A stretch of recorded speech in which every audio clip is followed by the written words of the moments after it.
Hey, what's up, everybody? It is just a random early afternoon stream.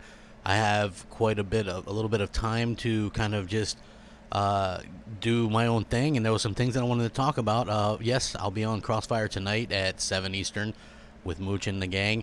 No problems there. I just, you know what, sometimes I just like doing these, and I am fiddling around with OBS myself quite a bit, so sometimes it's just cool to mess with settings and get things right. So as you all filter in, please hit the like button, share it out. I would definitely appreciate it.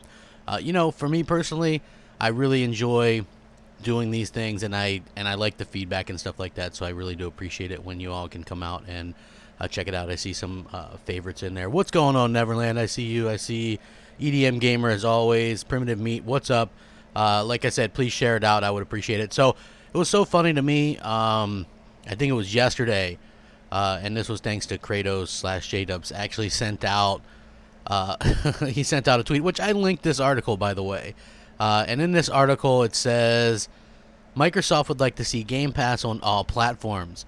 And this is specifically kind of talking about PlayStation and Nintendo. Now, first of all, let me say this. I find it pretty dubious that Sony would actually allow Game Pass on their platform. First of all, I'm not sure how the monetary thing works, but for every third-party game that sells, like, say, digitally or even physically, Sony and Microsoft get 30% of that. So no matter what it is, okay, say you buy Call of Duty on PlayStation 4, Sony gets 30% of that, and Microsoft gets 30% of that if they buy it. So I'm not sure how Game Pass works, per se, for the monetary value that these developers would get. So I think they might get a certain percentage for every person that downloads their game or something along those lines.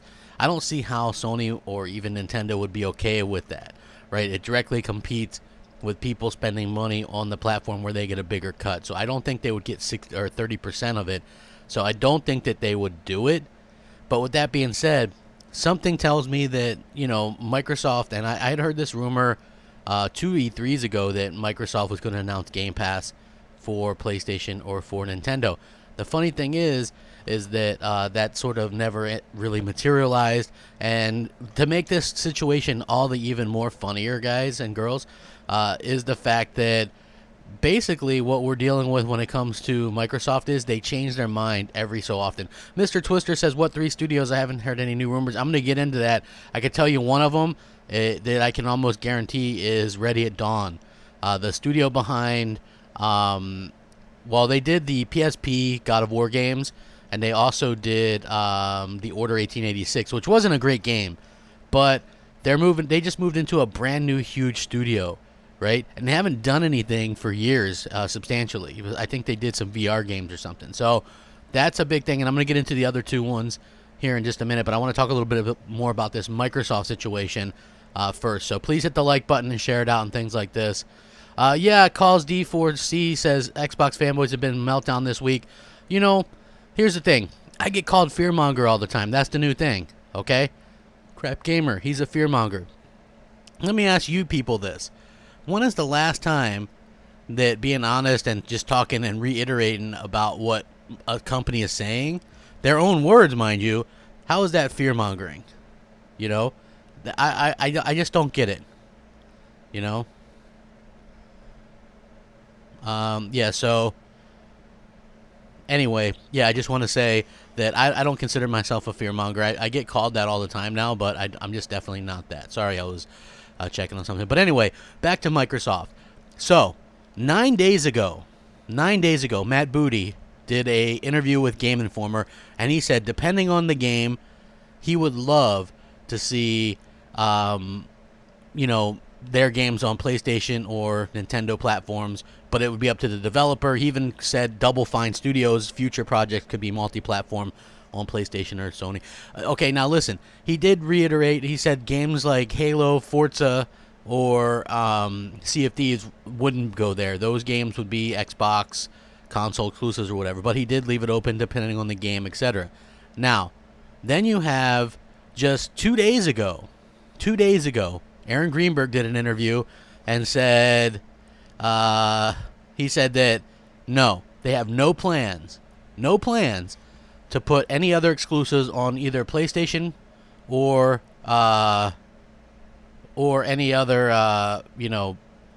any other platform. No Nintendo, no PlayStation, none of those things. So mind you, within a 9-day span, we've had games can go to other platforms. No plans to do that. And then yesterday, according to this, Microsoft would like to see Game Pass on all platforms, even their exclusives. As you know, the exclusives is the big selling point. It's been a hit for Microsoft so far. I mean, we don't know how big of a hit, to be honest with you, because quite frankly, it's super cheap. It's like, a buck or two. And they're doing another deal right now, 2 months of Ultimate Game Pass for $2. So during an interview, which is on Game Reactor's site, which I have linked this in the description, you can check it out. They were talking to, this is actually the head of gaming services, his name is Ben Decker, about the future, what it would hold for the service. And he said, we would like to see Game Pass on all platforms ultimately. And I think that it's a long-term goal. We don't have any specific plans today, but we would love to see Game Pass really go everywhere. Now let's just see whether Nintendo and Sony are willing to follow Microsoft's hopes for the future of gaming. So they're actually you know what I'm saying? And this is the first time, because when I went to go find this article this morning, because I knew I wanted to talk about it, I just wasn't sure I'd be doing a long form video like this, a podcast. But I put in Microsoft wants Game Pass on all devices, and some articles from last year popped up where Phil Spencer said the same thing. So, I really do think that that's exactly what they want. That's their long-term goal. And I feel like people still don't grasp that. Microsoft wants their stuff everywhere. The reason why Windows is everywhere now is because Microsoft sees the money in that. And I feel like that's one of those things that people kind of fail to grasp. Or they grasp it and they just don't care. I think that the latest thing is people just not caring, right? At the end of the day, people just don't care. Okay, well, Microsoft is doing this or Microsoft is doing that. They don't care. They consider... somebody yesterday told me this. Well, Microsoft's idea of platform is just any device that plays their games. So then why go out 2 days beforehand and say they're not going to put their games on any other consoles? And the way it was worded was always suspect to me, because it was it's worded in a way that kind of excludes the Game Pass option, right? And then I heard some people even go, well, maybe they could put Game Pass on these other devices without putting the exclusives on there. And that makes no sense to me. And the reason why that makes no sense to me is because the exclusives are the main reasoning behind even getting these things, okay? Who in their right mind would want to get, a Game Pass if all you're doing is playing these 3 and 4 and 5 year old games? And a lot of the games are Xbox 360 games. So how would that even work out? I don't understand the logistics of it, but I do know it doesn't make sense without the actual games that Microsoft puts out, which, again, haven't been great. So if you guys have seen, the Battletoads footage, I know that Gears of War 5 is probably going to do extremely well. Okay? I'm not foolish. I understand that. But what I'm saying is, I believe that what we're going to see is some lackluster games. I think Battletoads is a bad game, and I think it's going to score extremely bad. I also think that we're going to see a pretty bad game with Bleeding Edge. I think that's going to be higher than Battletoads, but I still think you're looking at a 60-something rated game. I just think a game with no single player and just kind of like a copy of, well, it looks like it's trying to copy a little bit of Overwatch and some other Melee games. I just don't see how that's going to be a big hit for them, and unfortunately that's going to be people's first interaction with Ninja Theory as an Xbox developer, and I just feel like that's not going to end very well. So hopefully I'm wrong. I don't know. But if you are just joining me, please hit the like button, share it out. I would appreciate it. Hold on. CP Adams says, crap, they're following the thin line. They want Xbox gamers to feel more easier about the path and also don't want to close any doors for the future. They only hear what they want to hear. Yeah, I mean, I hear you. Oh, Worry Ward. Clark Kent says, crap, when should Xbox learn to be quiet and stop talking and show some games? Listen, I would love for them to show some games and just kind of be more apt to open up about that aspect. It's like they want to be super, super transparent when it comes to pretty much everything except for their actual games, which I feel is unfortunate for a games company. If they are a software company, then you have to talk about the software a bit, and I feel like that's a part where they really fail at sort of doing that. And I wish that they would actually kind of get it together, because I feel like Xbox has a really good thing going in terms of they have some good hardware. They've got some good services. They do. Like, it's hard to argue that they don't have good services. Xbox Live is good, although they have to really work on, getting people to sort of, their own games. They have to give people a better option of playing against keyboard and mouse and things like that. Like, you should be able to disable it completely if you want. I understand what they're trying to do with that or whatever. They're trying to basically eliminate the need for their console, or they're trying to basically force everybody to play together, so it doesn't matter if you buy an Xbox or whatever. You can, and I get that. You want to keep these kind of rooms filled up. I do like that crossplay is a thing. I just think that crossplay with PC is kind of an unfair thing for console gamers, and so I think that they should be a little bit more vigilant with that, because I saw the ill effects of that with Sea of Thieves. I like that game.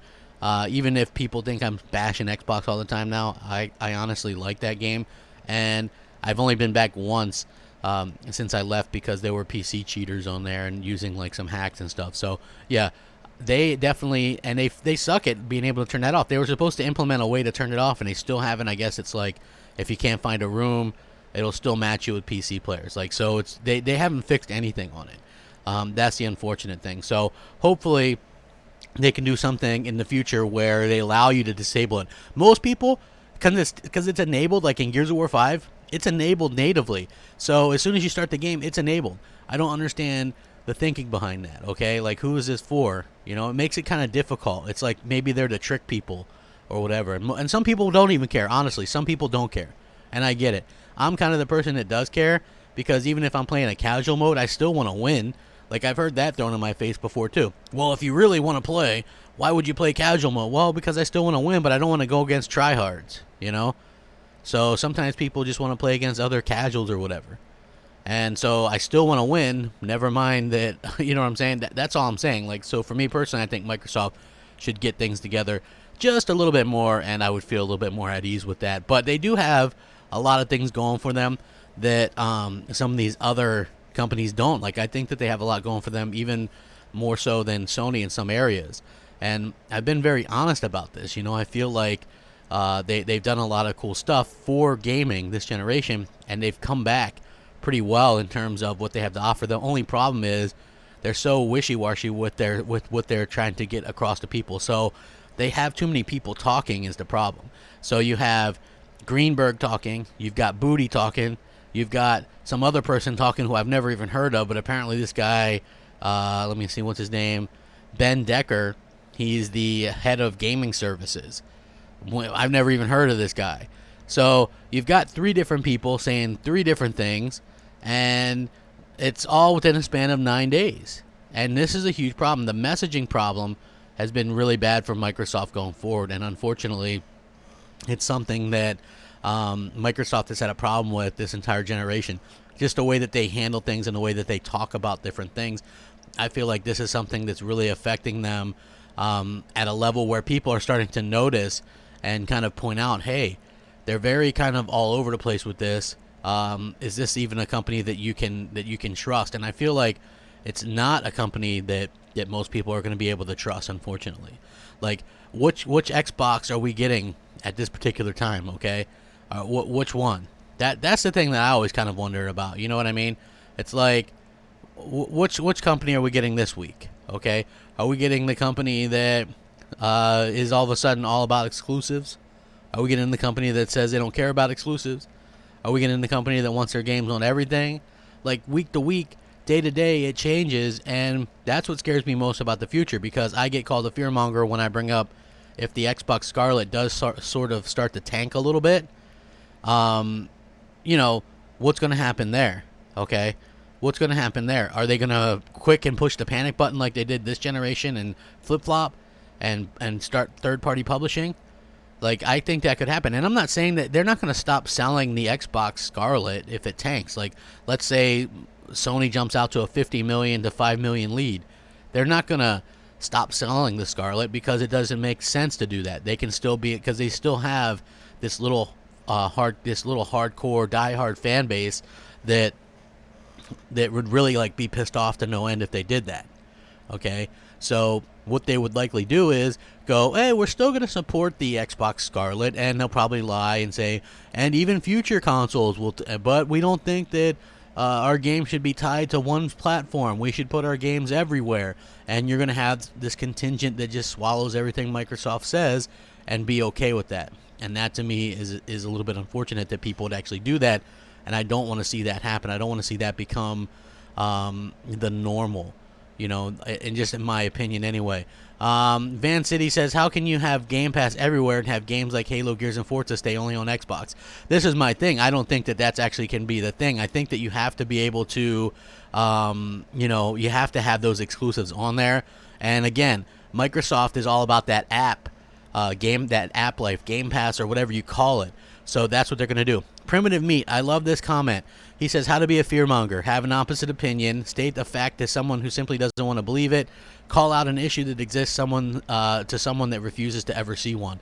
Crappy Fridays, AK Massifier. Yeah, you know what? I do try very hard to do Crappy Mondays, and I think that that's why those shows get a bigger audience, because people know that I'm doing it. Today it just so happens that I have a little bit of time to come out and do this, and I wanted to talk about this. I'm sure I'm going to be able to talk about it tonight on Crossfire too, but there's usually a ton of other comments and people, and so it's a little bit more difficult to do that. So I would just like to be able to kind of do that, and and not be called a fearmonger and things like that, because I think it's ridiculous that I have legitimate concerns and I can have points to back up my concerns and people still don't believe it or whatever. So yeah, to me that was a little bit weird. Again, on Sony's side, they're very concise. Even when they say something like, hey, we're going to put in the future we could put our stuff on this or that, I just feel like they made it very concise that, hey, it's going to be multiplayer titles, and it's only going to be some where it makes sense, in an H1Z1 type of way or something along those lines, and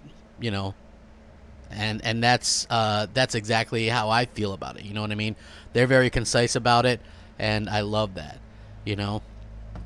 So yeah, I could definitely see a world where they try to, and this again, even if Sony doesn't allow that super soon, what if the next Switch that's more powerful? Because mind you, because some people get this confused. Game Pass is not xCloud. xCloud is game streaming, okay? Totally different. Game Pass allows you to download games, okay? And then you can play the full native experience. So that's a huge difference. xCloud is different. That's going to be probably a lesser version or something. This isn't xCloud. This is Game Pass, the download service, okay? That's what they're talking about wanting on other devices. Now imagine, because there is going to be a more powerful Switch at some point. It's just inevitable. They're releasing a portable Switch in September that's only a handheld. And imagine if, next year they come out with a more powerful Switch that maybe can do 4K, right? I could see that happening. And I think that the way that they've teamed up with Microsoft lately, it really opens the door for native Xbox games going to the Switch, and they might not be the newer ones at first, and it's the breadcrumbs. I sometimes feel like I'm Frank Grimes from The Simpsons, and I'm trying to explain to everybody that Homer Simpson's an idiot, and people just refuse to see it. I'm trying to explain what Microsoft is doing, and so many people refuse to see it. Microsoft is laying the breadcrumbs, right? Oh, we're not putting our games on other platforms, but hey, let's announce that Ori and the Blind Forest is going to the Nintendo Switch. Okay? They're laying the breadcrumbs. I could definitely see them putting some older games, the Master Chief Collection maybe, on the Switch. And you would have a contingent of Xbox fans that go, wow, I would love to play that on the go. Hey, you know what? Maybe it does sound cool. I don't know. I'm just saying it takes away reasons to buy the console and further puts them into that third-party territory. And that's what worries me the most. There's no way back from that. There's no way back from that. I even said this a while ago when we saw... what was it? I believe when they started doing Play Anywhere, I said Play Anywhere is not going to be a big deal. Okay? It's not going to be a big deal. And it's not. It's not a big deal at all. It's not a big deal at all. The problem is that you can't take that back now. That's the main problem. You can't take it back, and that's going to be a thing with all the stuff that Microsoft does. You can't switch course like when you're actually offering things versus not offering. Now, saying something, okay, saying something is quite a bit different than actually doing something. So they change direction with what they say all the time, but when you're actually doing something, it is a little bit different. And so that is something that we're gonna have to put up with a little bit later. So as you all filter in, please hit the like button. I would appreciate it. Thanks, Neverland. Hey, nobody knows more about The Simpsons than me. That's probably my favorite show. I've watched every single episode I got. I'm glad that they started up I know DVDs, right? But I have the first 18 or 17 seasons on DVD, and I would like to complete the collection. So they did start, I think, with season 19 is about to come out again or something like that. So yeah, I'm actually pretty excited about that, and I hope that we can get that in. But I love doing Simpsons references, especially for those that get it. But I do oftentimes feel like Frank Grimes, like, I can do whatever I want. I'm Microsoft. You know what I mean? This week I can say exclusives for everyone. And next week I can say no exclusives for anyone. Because they have so many people talking. And I have to wonder if Phil ever sits back and just goes, hey, you know what? This is interesting. How many people can we have out there saying a different thing? I just don't get it. I totally don't get it. I just feel like it's kind of asinine. And a little bit unfortunate at the same time. So I do hope that we do see some interesting stuff from them in the future. But again, I don't really think that that's going to happen, because they definitely have sort of this weird hardcore fan base that refuses to see anything other than what they want to see. So that's really unfortunate in my opinion. But I hope that things can kind of clean up and clear up down the road, and I hope that we continue to see them do better, because they need to do better. I've seen every episode too, the first 1 through 8 season like 20 times. Yeah, you know what? The thing with me is, it's just a good, that show. I wasn't allowed to watch it when I was a kid, because like the first couple seasons, because Bart Simpson was very disrespectful to his parents, and my parents hated that. Now my parents love that show, right? Like, they know a lot of the shows, they've seen a lot of them. Like, I don't want any damn vegetables, and now memes are a thing. So like steamed hams, or I don't want any damn vegetables, or whatever. Like those are some of the funniest memes you can find, and like the Simpsons memes from like 20 years ago. That show is almost as old as I am. So I think, what are they on? Season 29 or 30, whatever it is. And, I got like 7 years on that. But yeah, so yeah, that's very interesting. Now, I want to talk a little bit about Sony. We know that they picked up Insomniac Games. Huge studio. That has a ton of possibilities for them. I'm sure we're going to get more Ratchet and Clank. Maybe they're going to bring back Resistance. Of course, they're going to do Spider-Man 2. I know some people are very kind of Spider-Man 2 or whatever.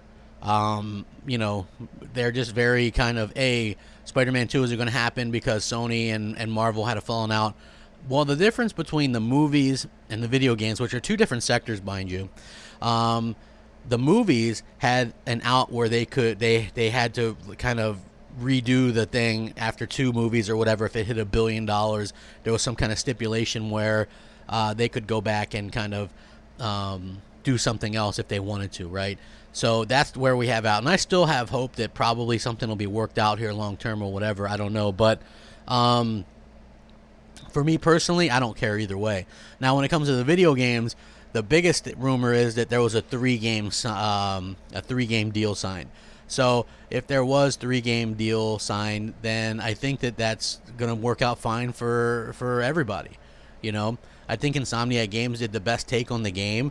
If you're Marvel, why would you want anything else at this point? Because the other Spider-Man games have been really crappy.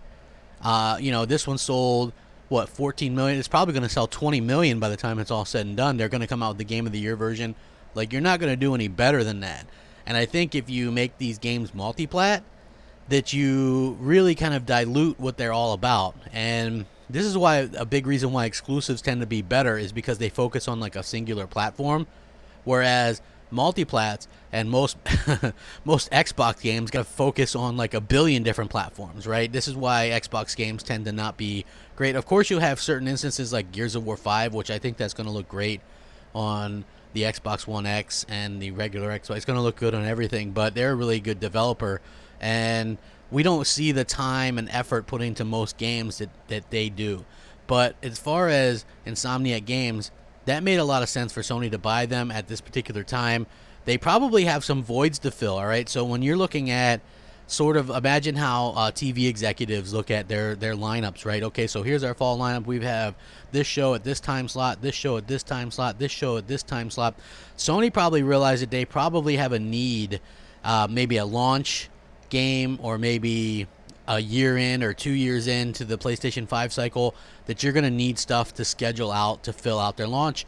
And to have just to me, it blows my mind that they have so many incredible developers now, these teams. Like, think about it, okay? They have Naughty Dog, who are like the hands down the best developer in the world. You've got Sony Santa Monica, who did probably the best game of all time in God of War. You have Sucker Punch Studios, which they're doing Ghost of Tsushima and have done two incredible, or three pretty dang good, games with the Infamous series. Now you have Insomniac, you have Digital Polyphony, or I might have said that backwards.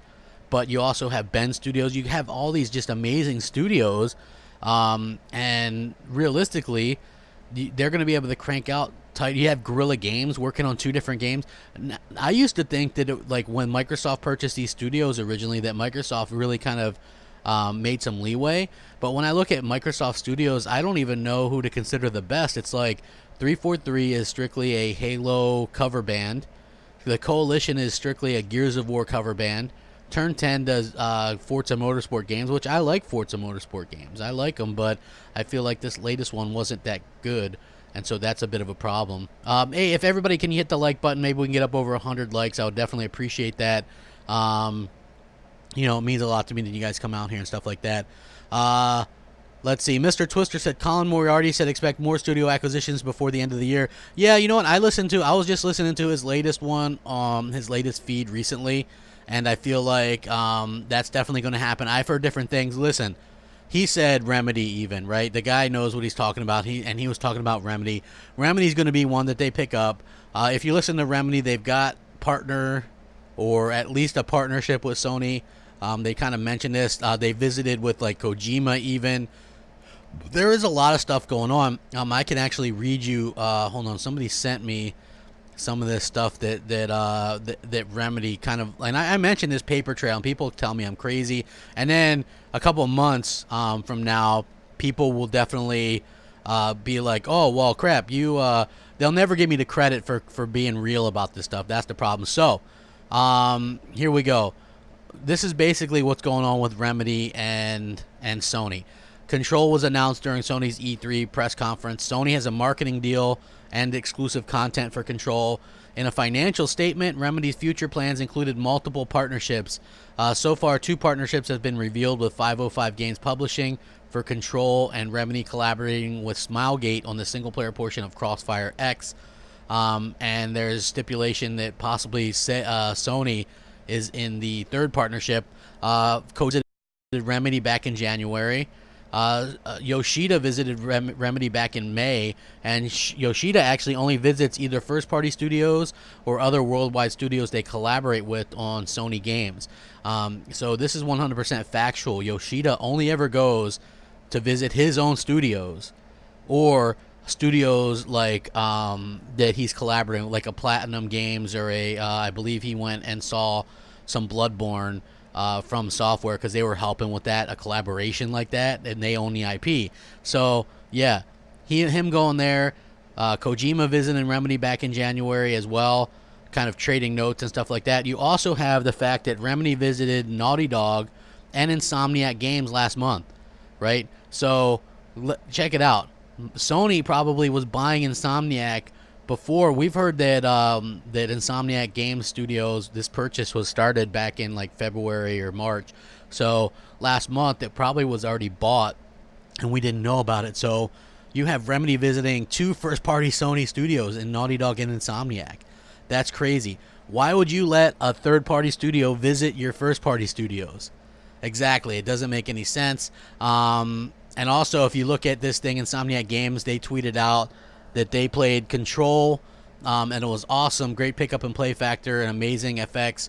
And they have a thing talking about doing the, and things like that. So they also did this Game Informer video in which Sam Lake discusses Kojima's studio visit, and he mentions the two compared notes, and specifically says that on one of the notes they discussed was publishers, and around the second mark, other than Sony, Konami is the only other publisher that Kojima has worked with. So we know that they're not going to work with Kojima's not going to work with Konami. So it was basically only ever Sony. So yeah, it's so funny that the only two publishers that are talking about for possibility of this would be Sony or this Konami, and it's not going to be Konami at all because Kojima doesn't like Konami. So yeah, there is a lot of evidence mounting up that Remedy is going to be this other game that they're going to, or this other studio that they're going to pick up, and I think that that's really going to be an interesting. Tyler, you bring up a good point. He says, I really think that 343 and Coalition want to make their own new IP. Wouldn't it be great? Those studios are so big.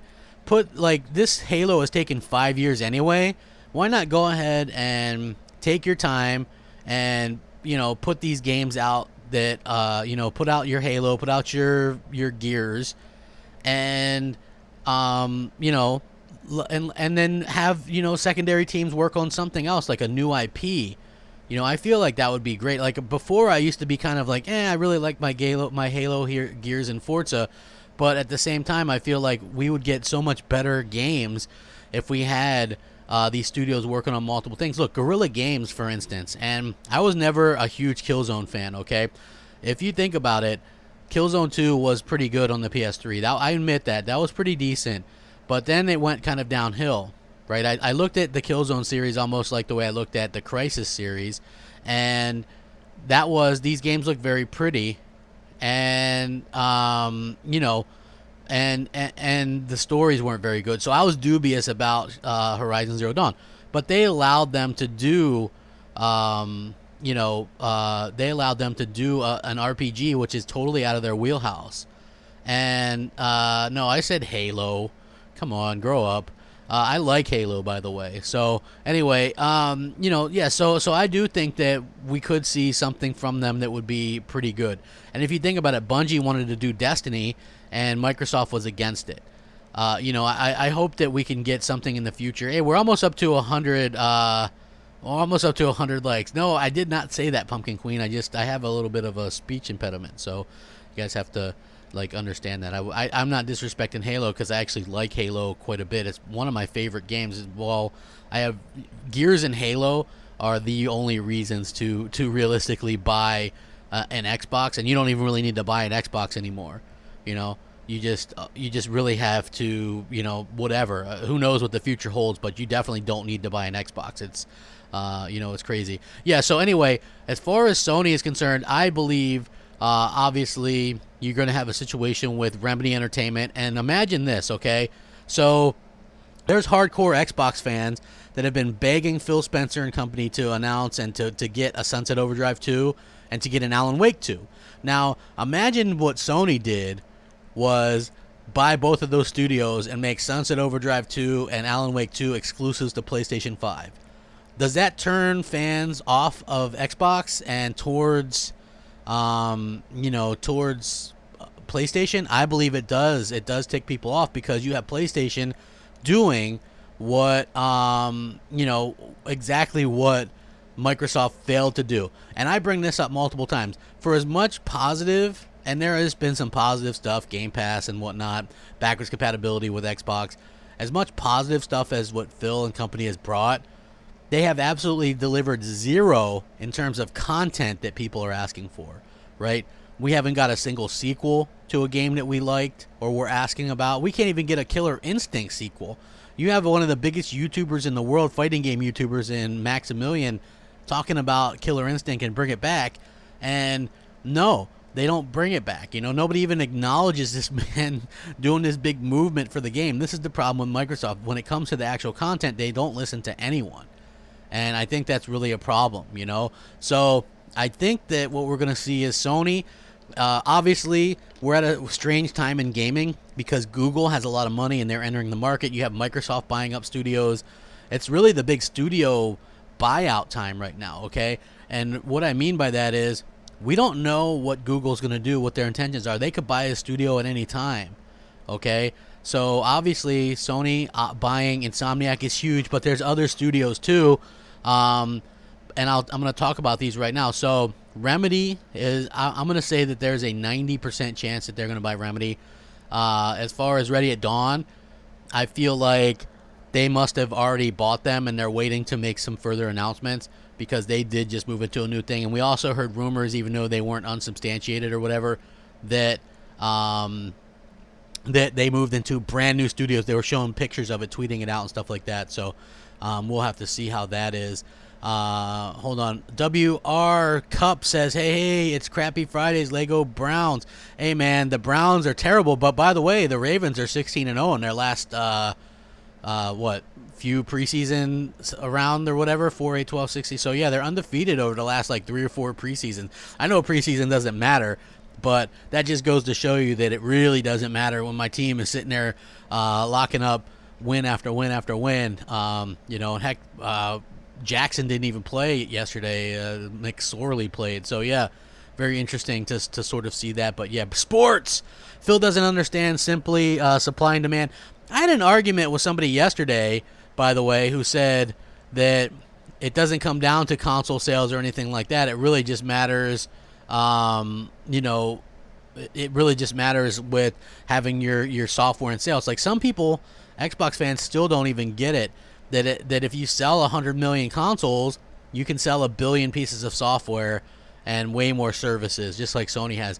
Sony has the all-time record for most software sold on a platform, with over 1 billion on the PS4, right? If the Xbox One could sell 100 million consoles, then they could sell 1 billion pieces, and they would sell way more Game Pass subscriptions and way more games.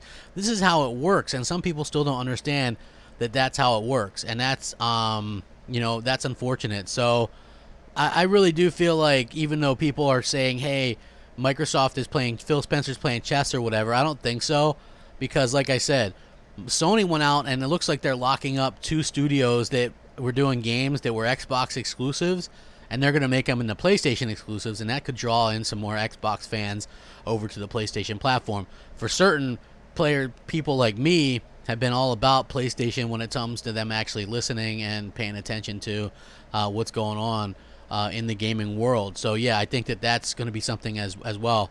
JD Gamer says Ready at Dawn is with Microsoft. I don't know, man. There's this huge rumor, as you guys hit the like button, that Ready at Dawn just moved into a new place. Why would Microsoft have the inside track on Ready at Dawn, who have never done an Xbox game? You know what I mean?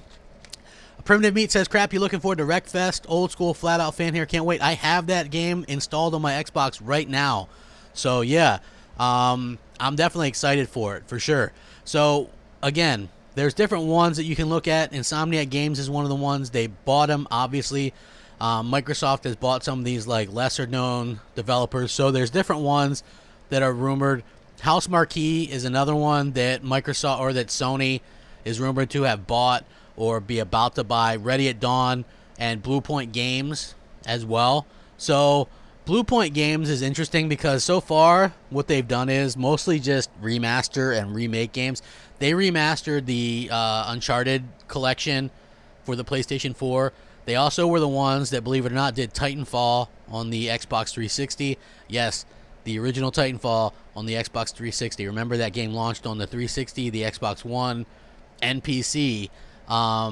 Again, what's funny about that was that they didn't, EA and specifically Respawn didn't want to put Titanfall on the 360, but Microsoft kind of insisted. I guess it sold pretty well in there, I don't know, but nobody's on it now. I was actually on my 360 the other day, and I loaded up Titanfall, and there's nobody in the lobby, so that sucks. But yeah, definitely interesting when you think that Blue Point, who does, they've done a lot of work with Sony. By the way, they're supposedly working on another Sony game right now. People think it might be a Demon Souls remake or something. But they also completely remade Shadow of the Colossus, I think, a year or so ago. And that game looks beautiful. One of the best-looking graphical games I've seen. And they've done an incredible job with that. So, yeah, that's very interesting to see them kind of go about that the way that they've done. And I do feel like they're kind of onto something that Sony themselves realize that they have to pick it up in terms of the studios. And you have to realize that Sony is working with VR as well. So they have to have VR. And if you look at Insomniac Games, they have a small VR team and they're working on VR games. So that really kind of solidifies them. Now they have 2 first-party studios with VR experience, and they can continue to do that. Ready at Dawn is another studio with VR experience. So keep that in mind as well going forward. Even though I don't think Ready at Dawn or Bluepoint or House Marquee are on the level of Insomniac Games, they're at least on the level of some of Microsoft pickups with like In Exile and Compulsion Games. Well, I'd say they're better than the Compulsion Games pickup, but yeah, they're at least on that same level as the recent Microsoft ones. And also you have to keep in mind that Sony realistically has a much better track record with their studios lately. So yeah, we do have to kind of pay attention to that and sort of look at that from a different kind of perspective. That Sony kind of knows what they're doing, and they realize sort of what's going on, and you have to be able to be competitive there, and you don't want Microsoft to get all the studios. So I've also heard, at least according to Colin Moriarty and some other sources and stuff like that, that Microsoft did try to buy Insomniac Games, but Insomniac Games turned them down, which, if you think about it, shouldn't surprise anybody, because again, Insomniac Games is Insomniac Games, and they've worked mostly with Sony. Yes, they've worked with Microsoft on Sunset Overdrive, a game that they didn't hardly push and nobody bought. So yeah, you have to kind of think about that as well.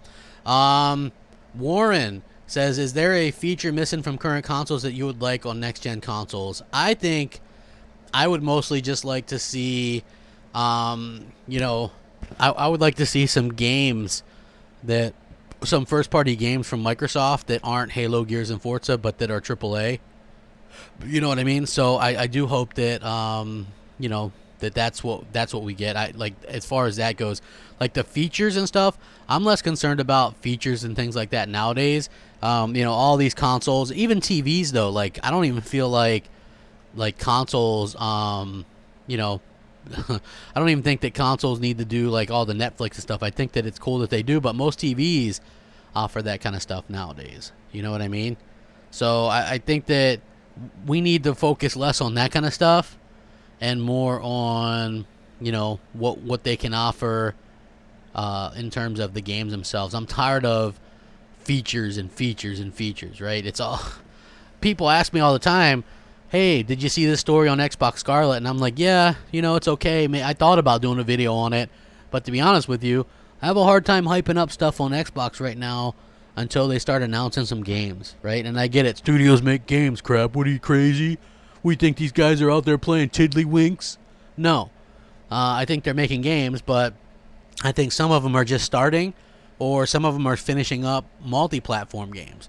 So until these are exclusives or console exclusives or whatever you want to say,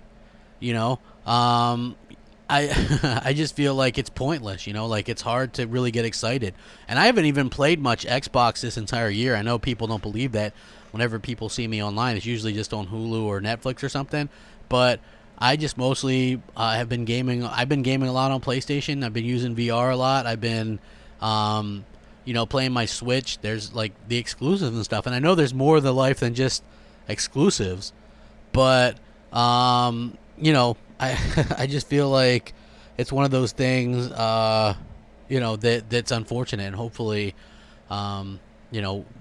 they can kind of fix it in the future or whatever. Hey, hit the like button. Maybe we can get up to 150. That would be pretty awesome.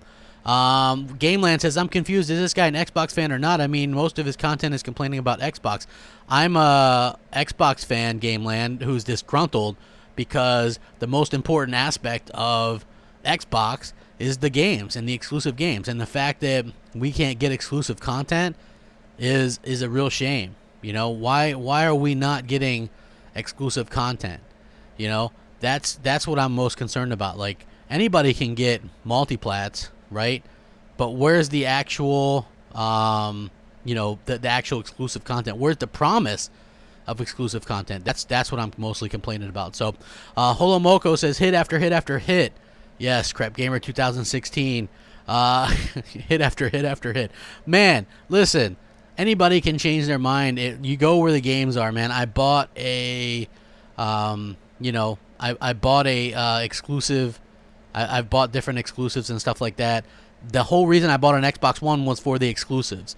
So the fact that we haven't had any kind of exclusive content for the longest time really is disappointing to me. And I have to say that I know that I'm not the only one that's been disappointed by this.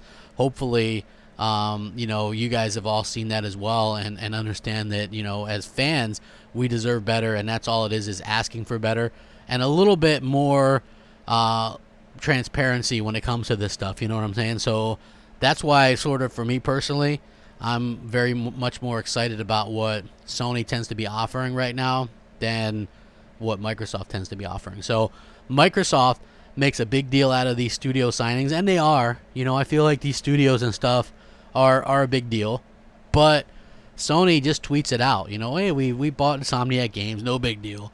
And I love that swagger that they were able to kind of accomplish. And for me personally, I just think that that's fantastic. I think that that's just the way to go about it.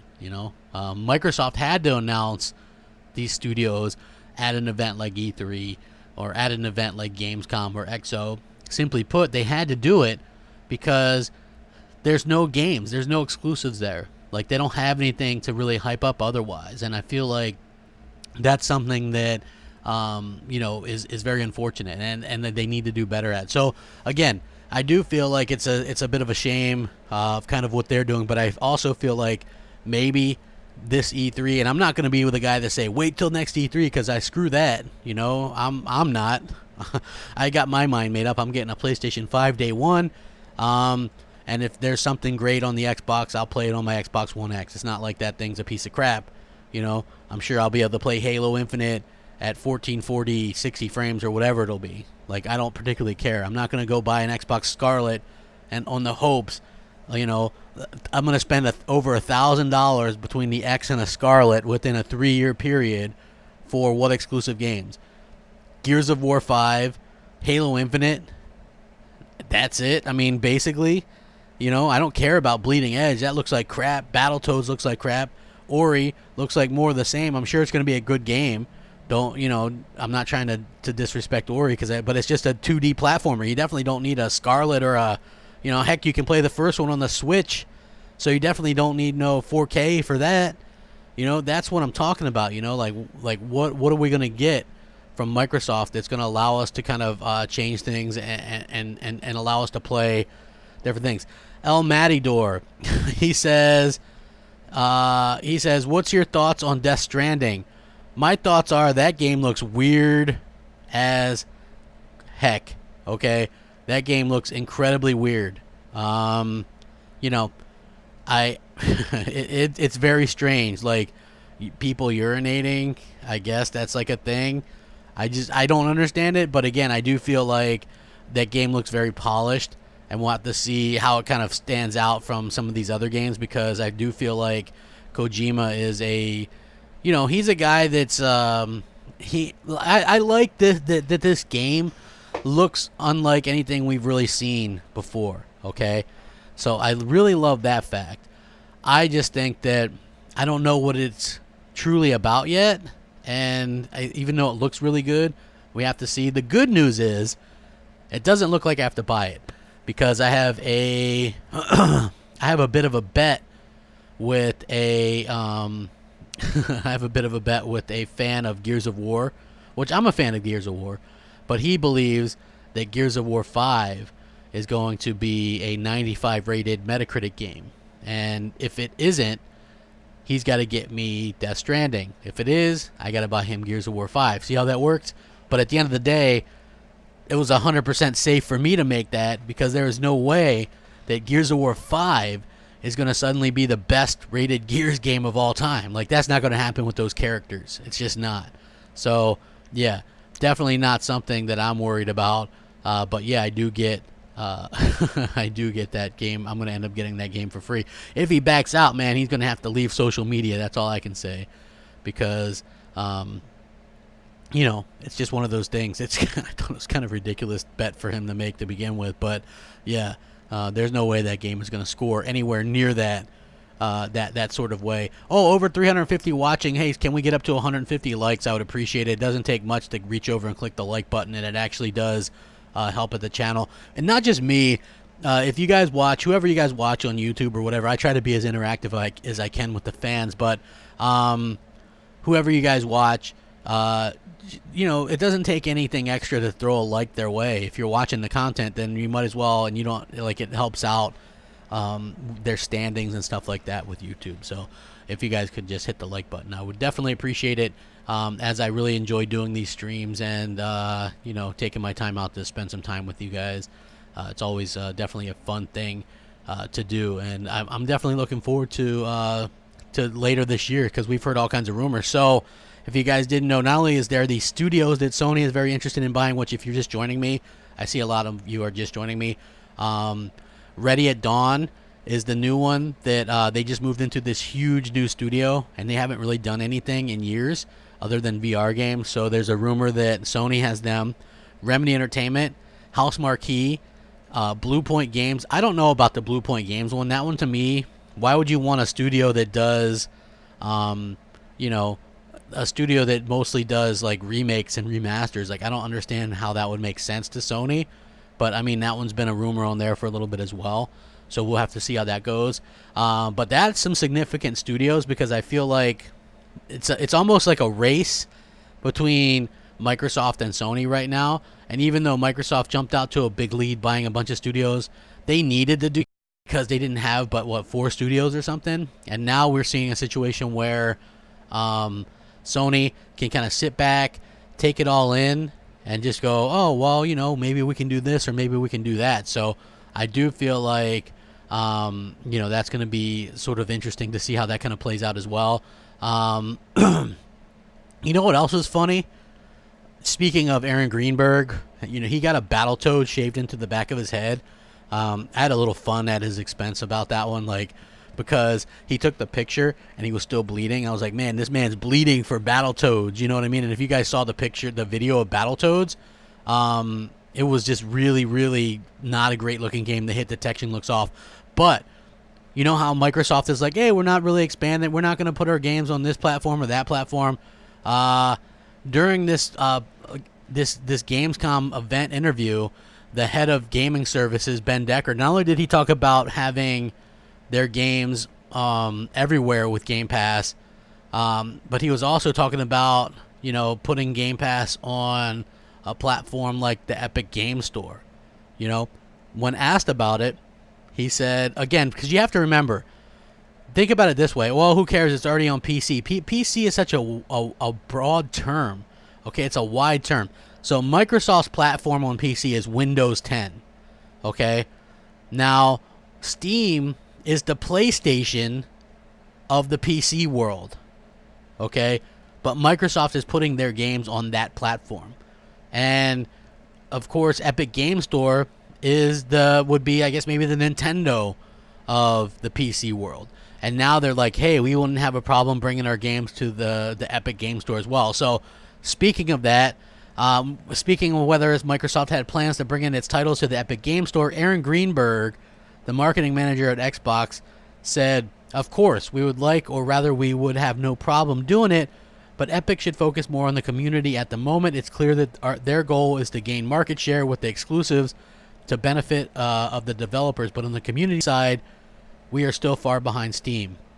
So it's very interesting that they're talking about that, like almost downplaying the fact that Epic Game Store is going after exclusive content, when to me, I think it's pretty clear that, you know, people want exclusive content. I think exclusive content is something that everybody realistically kind of downplays a little bit or whatever. Like, exclusive content is what sells these things.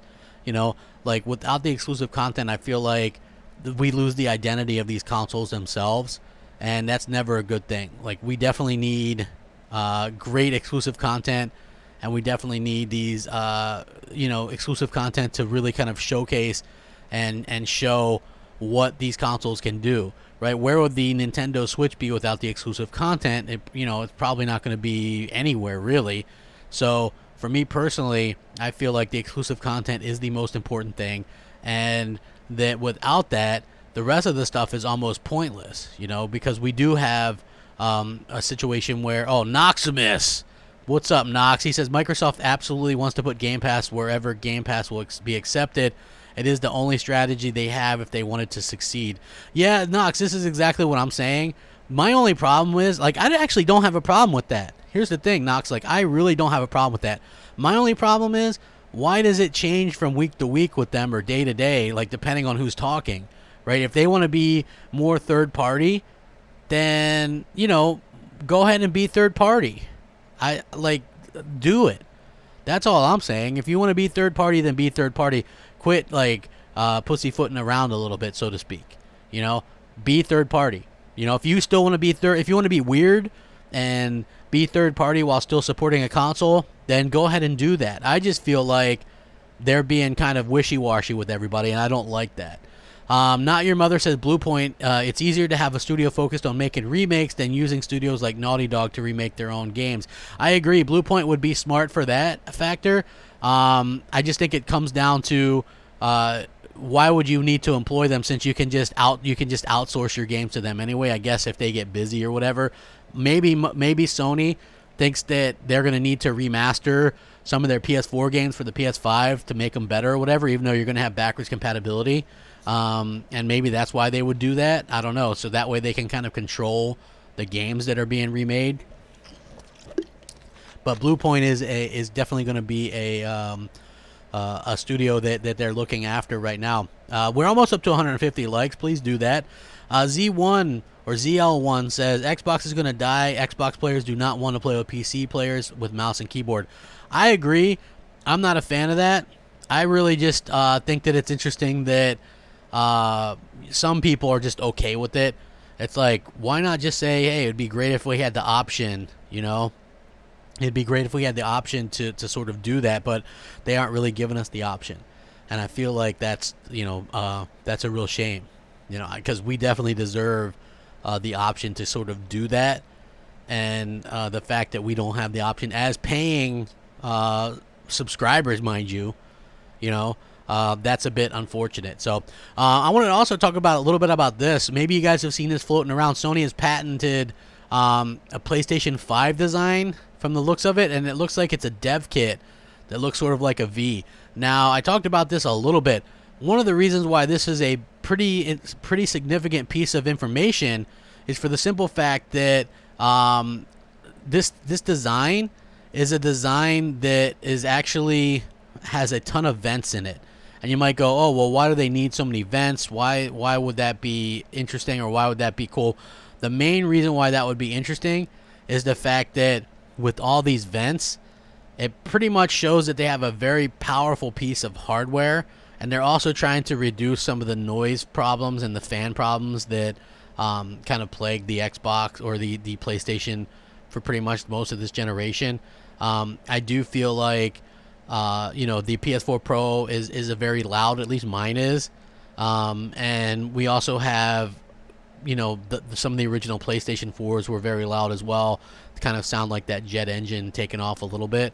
But I feel like that would solve some of the problems, but it also kind of proves that they actually have a significantly powerful piece of hardware, and they need lots of ventilation for this, so it'd be like air cooling or whatever, sort of like what Microsoft was able to do with the Xbox One X. And I feel like as we fit more and more technology into these small little boxes, it's very important to make sure that we don't have like these super hardware problems like what we had with the Xbox. So that's realistically something that I kind of wanted to point out and say, hey, this looks like something that Sony is actually doing. But what's more interesting about this is that this dev kit that's kind of looked like a V with all these different things in it. What happened is you actually had a developer come out and say, hey, this is actually true, we have one, and this is exactly what it looks like, and this is 100% true. Because first of all, I had heard already from a couple people that the PlayStation 5 developer kit was more advanced than the Xbox Scarlet one. So I mean, take that kind of for what it's worth. I do feel like it's kind of worth pointing out and just mentioning that that theirs is pretty significantly maybe ahead of where even Microsoft's is, and people like just have a hard time believing that. I'm not saying that I know for sure if the PS5 is going to be more powerful or something. I don't know. Like, we're hearing those rumors, and we've heard a couple of those rumors at different times, but I don't know for sure if that's going to be the case yet. We have to see how that works out. I don't think it matters, since they're both going to be kind of similar. But at the end of the day, anyway, I think they're both going for like the 4K 60 thing, which is fine. I think that's great for everybody. I just think that it's really going to come down to the content. Again, I hate to go back to that, but without the content, what good is it? Like, to me personally, without there being some kind of great content to kind of lure people in, there's no point in having a powerful machine. You're stuck with the Xbox One X again, which the Xbox One X is a great console, but it's basically just a multi-plat console, and that's a problem. Like, there's nothing significant about the Xbox One X in terms of what the exclusives can do on it. I haven't found anything that's like absolutely stunning or like amazing or something like that. You know what I mean? It's like you can find some multi-plats that look really good with it, but for the most part, nothing to write home about, in my opinion anyway. JD Gamer says Microsoft's biggest problem this gen hasn't been their hardware, games, or services. Their biggest problem has been their messaging, and continues to suck. Well, listen, their hardware was a problem to start this generation, my friend. When you have a weaker console going for $100 more, that's a problem. Their services, I don't know. Like, I guess that really depends. Their services picked up later on, and the games, I feel like, has been a huge problem, dude. Like, if you can't admit that their games have been a problem, I don't know what to say, man. Like, look, they haven't, and I bring this up a lot, they haven't announced a new AAA IP since 2015, and that was Sea of Thieves. Some people don't even consider Sea of Thieves to be a AAA, right? If that's the case, then their last AAA announcement might have been 2014. So it really just depends on how you look at it, but that, to me, for a company that's making a console, is unacceptable. They really should have went all out and continued to make games. I thought when they fell behind the way that they did, that it would actually be kind of a good thing. Now, hear me out. The reason why it would be a good thing is quite simple, okay? You would have to be in a PlayStation 3 situation, a mindset like the PlayStation 3, like what Sony thought, okay? What did Sony think? Well, Sony thought, hey, we're behind the Xbox 360 by a large margin. We're going to have to reduce price of our console, and we're going to have to start putting out exclusive after exclusive. And that's exactly what they did. They had out so many exclusives that the PlayStation 3 was able to catch up with the Xbox 360 there at the end, okay? And they also had to keep dropping the price and stuff like that. Now, I thought that's what Microsoft would do. Certainly, Microsoft has the money to be able to do that.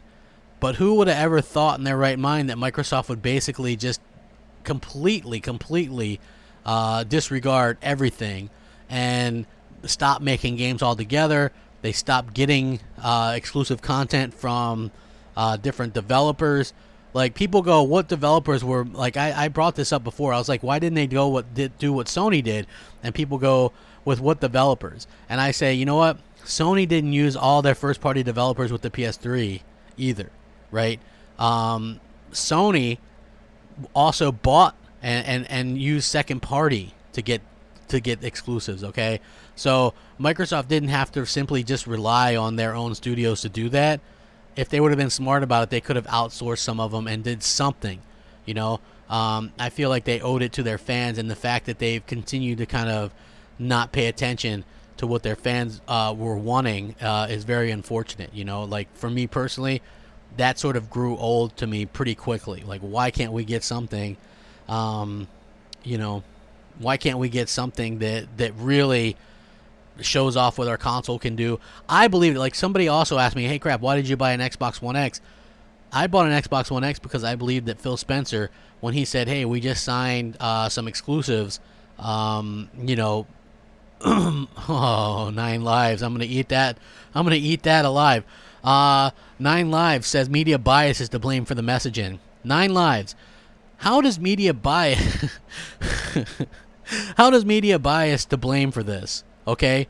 When you have Matt Booty say one thing one week, Aaron Greenberg the next week, and then 2 days later, somebody else say something completely different again, right? Like, yeah, share out the video, zombie, but yeah, 9 lives. How is that media biased? The media is just reporting on what they're saying in the interviews. That's not media bias, my friend. That's not media bias at all. Nextdoc says 80% of Xboxes have sucked. I love the 360, Nextdoc. Let me be clear with this. I consider the Xbox 360 to be the GOAT. Okay? Think about it. Last generation. I'm not talking about Red Ring because that sucked or whatever, but especially later on after they fixed the problems and all that kind of stuff. And they did own up to it, to be honest with you. But after we went through all that stuff we went through, we had great games. We had the best multiplats. We had a great controller. The dashboard worked, you know. It was just such a better console than what we have right now. I still have 600 something physical games. Remember when we could go out, buy a game, and we put it in our console and we could play it right then? We didn't have to wait to install it for 20 days. You know, like, it was so simple, so streamlined. You know, the achievement system was new. Party chat was cool. You could trash talk people and not worried about being suspended.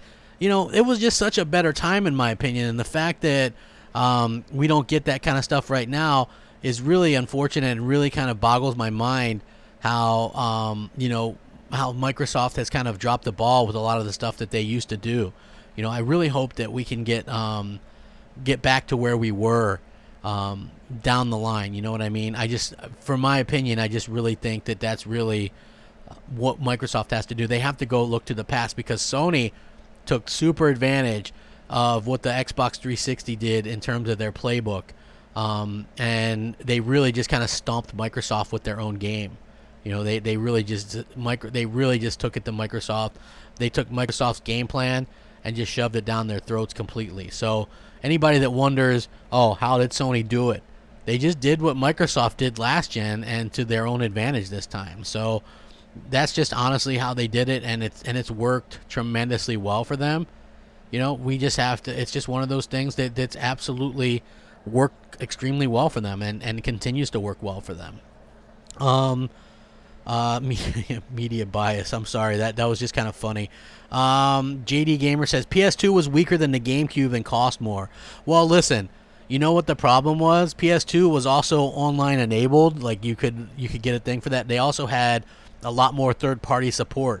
So due to the disc size, and it was also, by the way, don't ever let this discount you. I'm not a big PS2 fanboy, right? I wasn't a big PS2 guy. The original Xbox and Dreamcast I was playing those things mostly. Even when the Dreamcast stopped production, I still played my Dreamcast regularly. So the PS2 sold as well as it did because it was the cheapest DVD player at the time. Okay, you could get a PS2 for $299. I think for the longest time, the cheapest DVD players were like $4.99, and they were these big bulky things. And so that's why a part of the reason why the PS2 sold so well. So even though the PS2 was weaker than the GameCube, third parties supported it way more because DVDs held more content and more data than a GameCube disc. I do love the GameCube. I think that the GameCube was an underrated console, but at the time, I just think that it was one of those things where people thought it was very kiddie. It had a lunchbox little handle on it and stuff like that. So, yeah, you have to kind of keep that in mind when looking at how these things all came about. You know what I mean? So, yeah, that's just one of those things that people have to realize. Next Doc says, what? The PS2 was stronger than the GameCube? No, technically the GameCube had... the GameCube actually was more powerful or something like... I forget the exact thing or whatever.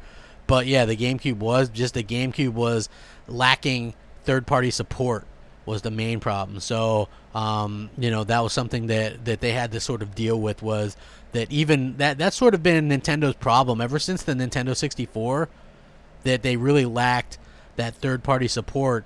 They're starting to get some now, but even now I feel like if Nintendo would have went with a different architecture, that they would have done even better. Like if they would have used the same architecture as like the Xbox and the PlayStation, x86 or something like that, they would be able to get more ports of games and stuff like that. Now as it is, it takes developers quite a bit to be able to port their stuff to you know, to the actual platform. So hopefully, maybe that's something that they'll fix in the future or whatever. But as far as I can tell, I don't think that that's going to be a thing, because even the increased whatever it is something that you know, the more powerful one. I guess they're just using the Tegra chip or whatever.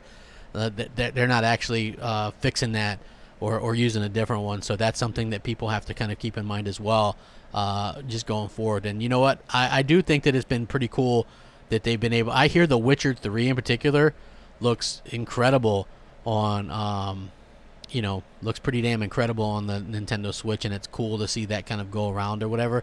I am dubious as to who really wants to play a 100-hour game on the go, but maybe, you know, because to me, if you're going to have that console docked and play it docked or whatever, then you're going to want to play the better version, which would be on Xbox or PlayStation or PC if you have a PC.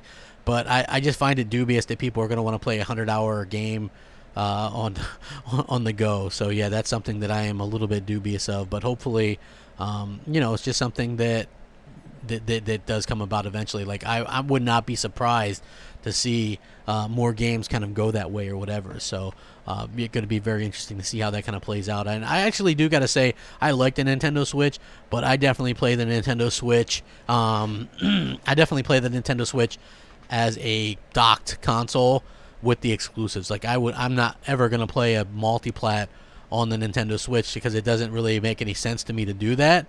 You know, hopefully in the future we can see, you know, Nintendo Switch exclusives. And I heard they're going to do a direct here soon, so I'm looking forward to that as well. Wait, Holomoko says it looks like dog crap on the Switch. I don't know. GameCube was more powerful than the PS2, but again, the PS2, like I said, had quite a bit of, you know, advantage with the third-party stuff. So the third-party stuff, you can't ever really kind of take that for granted, like how amazing that the third-party actual stuff has to be, okay? That to be honest with you, just to be able to get that kind of stuff just makes a ton of sense to me, okay? You've got to have the third-party stuff, and that's something where Microsoft could suffer with next generation as well. You know, we need to see third-party stuff on the Xbox, even if it's Japanese support as well. And that's something that I feel like people don't really, you know, don't really take for granted or whatever, you know. As you guys are in here, please like it and share it out. Yes, I'm going to be on Crossfire tonight, so don't even worry about it. There's going to be a lot of stuff to talk about as well. JD Gamer says, the perfect games for the Switch to me are Cuphead and Ori, and that's why they're going there, because they'll be better off. Well, I don't think it makes sense for Microsoft to put their highest rated new IP, which is Ori and the Blind Forest, on a separate console. Like, I don't care if you look at that as a handheld or a console. To me, that, even though it's a 2D platformer, it's like your highest rated game, new IP. Why would you put that on a competing platform? You know what I'm saying? If people want to play those games, play them on Xbox or PC. Like, those are your platforms. Why are you going out of your way to devalue your console? I get what you're saying. I'm just saying it doesn't make sense to devalue your console completely like that. Like your highest rated games. To me, I'll never understand that ever. I'll never understand that. It doesn't make any sense to me. And for what? We haven't heard that that Cuphead or Super Lucky's Tale have sold for crap on the Switch, right? We don't know. Like, did it sell well? Is it even worth it? You know, because now you've got people that maybe will wait out getting the Xbox version. They don't understand that this is how it happens, right? Like, even though they come out and go, well, yeah, we're not going to do any more, right? This is already a situation where, why would they bother? If you have a Switch or whatever and an Xbox, but you prefer to play on the Switch, why would you not hold out for a Switch version down the line, right? Like, to me, Microsoft doesn't do themselves any favors. That's just how it blows my mind how they can be so all over the place like this. You know, they're really not doing themselves any favors by putting their games on other platforms. JD says, now I agree with your exclusive argument, but I like to play it on the Switch. It's awesome, but Microsoft is silly for doing it. Yeah, that's all I'm saying. Like, I don't care that other people, if you want to go third party and still have a console, then go third party and still have a console. Just stop BSing everybody, because I feel like that's the part where people are going to be able to, you know, oh, Nextdoc says, what, that was a typo. 80% of Xbox One games have sucked. The OG Xbox was amazing, as well as the 360. I agree. Xbox and Xbox 360 were amazing consoles. I don't know what the hell happened. Messaging, bad games. I don't understand it. It's terrible. It's terrible. Could PS5 have a more powerful GPU, but Scarlett may be more balanced according to Phil, so balance could be better. Performance could be better. Listen, Warren, Phil Spencer earlier, 2 years ago, said that most gamers don't care about frame rate. And now their big pitch for Xbox Scarlett is better frame rate. So Phil Spencer says whatever he needs to say, you know, when he's not telling us that we don't even need to buy his console. So, yeah, kind of keep that in mind going forward, that Phil Spencer is the ultimate huckster. And, you know, yeah, just one of those interesting things to kind of take into mind and take to heart when it comes to Phil. Like, I get it. None of these companies are our friends. You know, I actually do get that. I understand it. I think that it's pretty clear that none of these companies are our friends. None of them really care about what we want. It's all about the money and the dollar bills and all that kind of stuff. I get it. But in the other way, I also think that, you know, for me personally, I feel like Sony kind of respects their gamers just a little bit more. Okay? I know that seems a little crazy or whatever, but I just do feel like they sort of respect their fans and their gamers just a bit more, you know? And that's a me thing. If you don't agree with me, I think that's fine. But I just do feel that way. I do feel like, you know, Sony kind of gets it just a little bit more, and that they actually do a little bit better job of paying attention to what the fans are asking and where the fans' head is as well, right? So where are your fans' heads at? You know, is it exclusive content? Is it this? Is it that? And I feel like they get it a little bit more than Microsoft, and you know, and I feel like that's quite obvious. You know, I know some people might not agree, but I just feel like that, in my opinion. And I know some people might go, oh, well, that's not really how it is. But trust me, just in my opinion, I just feel like that's something that Microsoft doesn't get. Like, how can Microsoft not realize that it's a running joke right now that they tell people, hey, well, wait till we show you at this event, or wait till next E3. It's a running joke at this point, okay? So we had that terrible Gamescom from Microsoft where the only halfway decent thing was the Gears of War 5 thing, okay? So then you have Aaron Greenberg come out and say, if you thought that these announcements were great at Gamescom, just wait till we have to show you at XO in November, okay? Like, I don't get how anybody can take that seriously, okay? Like, XO in November, are you serious? The Gamescom announcements were terrible. There was nothing worthwhile in there whatsoever. The best Gamescom trailer was the Jeff Keighley Gears of War one, okay? So why do they constantly get people hyped up only to let us down? Because you know every Xbox event is going to be a letdown. They're never going to announce anything, you know? When it comes to their exclusives, quote-unquote, they're not going to announce them, anything besides Gears, Forza, and Halo, unless it's a year out or less, okay? So anybody that has their hopes up for some major announcements next E3, you're just going to be let down, because Phil Spencer is not that guy. He's not going to get up there on stage and go, here's a game that's going to come out 2 years from now. You know, he's not going to do it. They're not going to do it. They're going to show off games when they're ready to come out, and so there's not going to be any reason to get hyped. Sony, on the other hand, even though sometimes they do it a little bit too early, they do a much better job at getting people excited and hyped up for their content and for their console. And I think that's amazing. You know, they really go all out, and I just feel like I wish Microsoft would copy them a little bit in that instance, just because that's what we need. That's what we've been asking for as gamers. You know, we've been asking for, you know, for more of this from the console makers themselves, you know, and I just feel like we haven't been getting that, and it's really, really unfortunate. And I hope that we can get that in the future, just because we deserve it as fans. You know, we've been through so much crap You know, it's so much crap. Hey, everybody hit the like button. Xbox One 4K says, I don't understand all the mixed messaging. Don't they have PR people? It's confusing. This is very confusing. This is very confusing.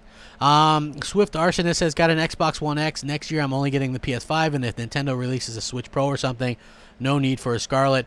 This was exactly my point. Hold on. 9 Live says, Xbox Gamecom was great. Stop it. So 9 Lives, you were a big fan of when they trot out an NBA player and reveal his low rating, or all the constant jokes that don't make sense, or what games did Microsoft show off that got you excited about Xbox, right? Like, please let me know. JD Gamer says Gamescom was okay, and don't forget about Blair Witch, and I like that other stuff that was just okay. Well, listen, Blair Witch, I know you guys are hanging your hat on this. This is going to be another low-rated game for Game Pass, and it's not even going to be exclusive. It's not even going to be an exclusive for very long, you guys. You have to understand, Bloober Team, they do multiplats, but they're a small team and can only work on one thing at a time. So I would assume in 3 to 6 months that Blair Witch would come to PlayStation as well, but it's not even going to be a great exclusive for the time in the mean term. You know, it's going to be a average to bad one, and you know, it's not something to get super excited about. I'm sorry, I know people aren't going to like to hear that, but the game just doesn't look good. Future generations, you're wrong about that, man. You're talking about like phishing and stuff like that. That's not hacking. Oh, Xbox One 4K says, are you hoping Gears 5 is a 95 meta game, even if you lose the bet? No offense, but I want you to lose the bet. No, I don't think it's going to be that. You know what I mean? I don't think it's going to be that at all. I think this game is going to get an 84, 85 Metacritic. The fact of the matter is, even though they did show off a pretty good trailer on Jeff Keighley's thing, we have not seen a single ounce of campaign actual gameplay. So yeah, I'm a little bit dubious about what to expect from them and what exactly we're going to get at the end of the day. So I do feel like, you know, they could be onto something, but I also feel like it's really up to you know, it's really up to Microsoft to showcase something. You know what I mean? It's like Bleeding Edge ain't gonna cut it for me personally anyway, but I understand that some people, we all have different tastes, and if you like that kind of game, I think that's fine. I'm just saying, for me personally, I would rather hit my toenails with a hammer for 15 minutes straight than, you know, play Bleeding Edge or be excited by that. It just, that game just does not just doesn't really do it for me. You know, I'm sorry, like, that game just does not look good. And as far as I can tell, there hasn't been very many people that are excited for it. Swift Arsonist says, it's insane how Sony won Gamescom with only one tweet. This is what I'm saying, right? How can a company that basically, and they almost won E3 too. If you look at it, they were the third biggest publisher there, and they didn't even show up. It just is funny how Sony can eat Microsoft's lunch completely. Primitive Meat says, hate to say it as an Xbox fan, but Sony caters to the soul of gamers now, while Xbox caters to the dreamers waiting for the next big show. Here's the thing. Microsoft is betting big on streaming and being everywhere, but the problem is Sony tried that at the beginning of this generation, and it didn't really work out for them. They had to pull back on it. Remember, PlayStation Now was on the PSP, it was on phones, it was on Blu-ray players, it was on Samsung TVs, it was in hotel rooms. Like, they were already doing it, and people might go, oh, well, it's much better now. How many times has Microsoft done something quote-unquote better, and it still failed because Microsoft did it? Okay, Groove Music, Zune, Windows Phone, the list goes on and on. You know, they had a Microsoft Watch or a Band or whatever it is, some kind of wireless earbuds. You know, they fail quite a bit, and that's just the truth. Blair Witch certainly looks good to me, according to JD Gamer and all the other sites reporting on it. I should send you links. Well, I mean, I watched the trailer. You know, it looks typical like this company did Layers of Fear, and that was like a 63 meta game on Xbox. So I don't think that this game is going to be, you know, yeah, exactly, 9 lives. I just said it. Sony didn't have the tech for PS Now. Or you might want to consider this, 9 lives. People just don't want to stream their games. Like, I know that's hard for you to believe, right? Because you're an Xbox fan. So Xbox fans are all tied up into this I never seen people, like, I know I did it. I put the Scarlet symbol, or the Scorpio symbol in my Twitter name or whatever. I bought the Kool-Aid, I drank the Kool-Aid, whatever. But I see people putting xCloud in their names, And it's the most ridiculous thing ever because xCloud is lame. Anybody that, in my opinion, that's really kind of supporting this stuff is kind of supporting the demise of consoles themselves and trying to hasten that, and I'm not about that at all. I think that Stadia is going to be dead within a couple of years, and I think xCloud is going to completely flop. Rohit says, what Japanese studio do you think Phil is after? I think that they are going to open their own. I don't know if they're going to be able to buy one. I guess it depends on those laws and things like that, but I'm not sure that they're going to buy one in terms of, go out and buy one or whatever. I hope that they can get some because I think it'd be cool. But think about this. If you're a Japanese studio, right? Like you're a Japanese studio. Let's just pretend that you're a Japanese studio. Now, do you want Microsoft to buy you and then your games will never be played in Japan again, right? Because nobody in Japan plays an Xbox, right? I don't see a Japanese studio saying, hey, sign me up to never be played by Japanese people again, right? Like that doesn't make sense to me. So I don't think that there's a big contingent of studios in Japan that actually want that to happen. So that's sort of weird to me, right? Like what would happen? I don't know exactly what's going to happen there, but I just do feel like it doesn't make a lot of sense. It makes more sense for Microsoft to open a studio in Japan. That way you're not really losing much, and you could still, like they sell 20 Xboxes a month over there. That's not a lot. So you have to kind of keep that in mind as well. You know what I mean? Let's see.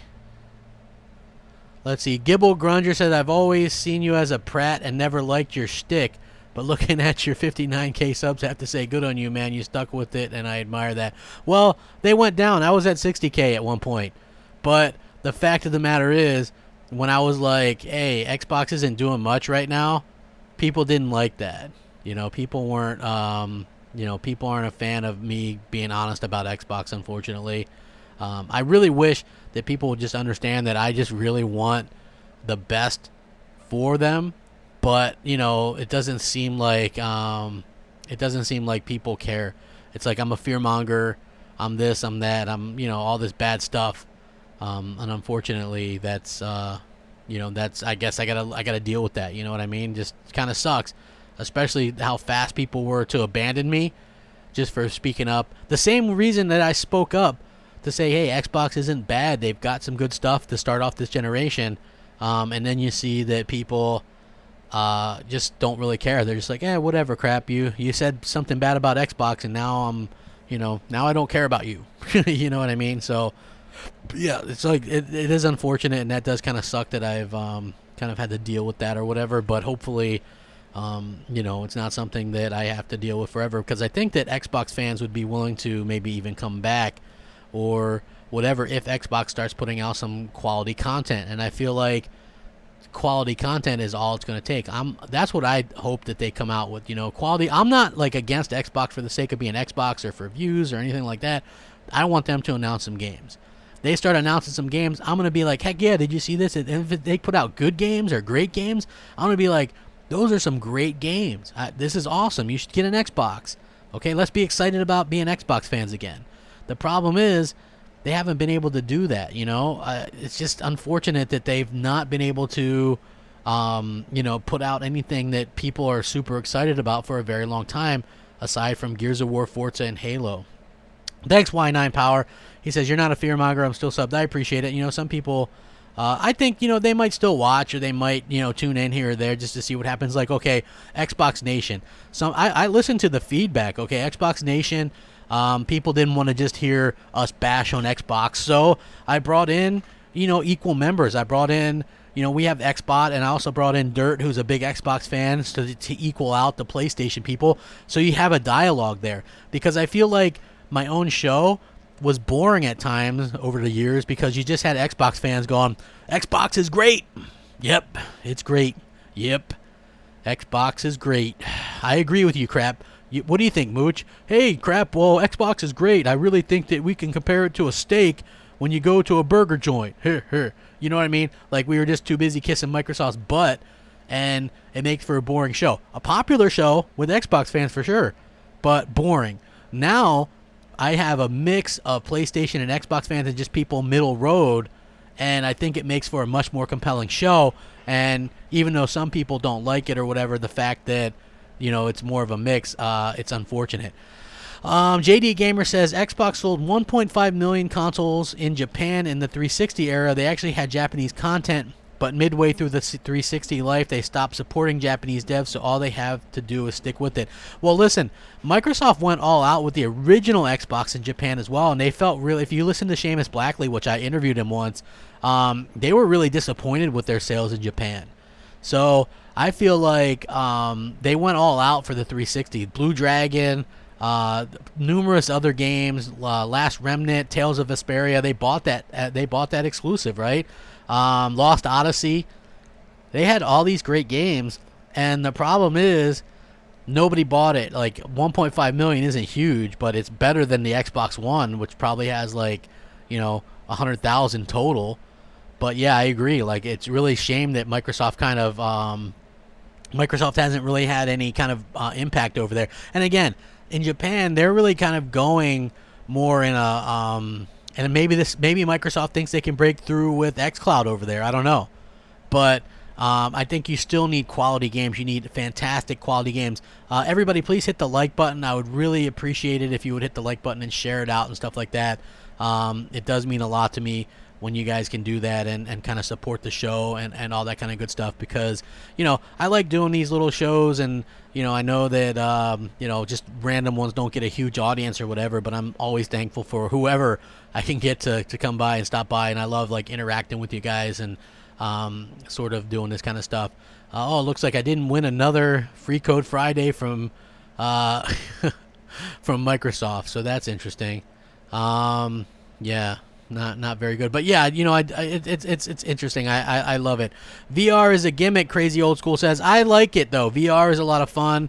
I feel like Microsoft has done nothing, and they promised us VR, so I'll never really get over that part of it. Is that I think that we could be getting some great stuff from Microsoft in the VR space, and Microsoft failed to deliver. So that's a bit unfortunate, but hopefully. Maybe next gen they might do something. I hope so. I would hope that they would actually give us something. Sometimes I feel like they get it, and then sometimes I just feel like they don't really care. I hope that they start to care again though, because I feel like a lot of people still like Xbox, and they could redeem themselves if they actually acted like they did care. So I hope that they do that one day. JD Gamer says xCloud is the Trojan horse for the markets that they find it hard to penetrate. Listen, though, you still need great content, JD. So I guess, their games aren't appealing to the Japanese market now. Even if you could just stream it to a phone, I still don't see how those games are going to appeal to them through a different means. But it could be. I don't know. We'll see how it works. Primitive Meat says much respect for anyone who loves the brand enough to call them out when things aren't good. Being a true fan is not about coddling. It's about being passionate and wanting better. Exactly, right? Like, I'm a Baltimore Ravens fan, man. I love that team. But when they were stinking or they needed to change something, man, I called them out and said, hey, you gotta be able to change that. Yeah, good. On your kill list says, good to see your like-dislike ratio up.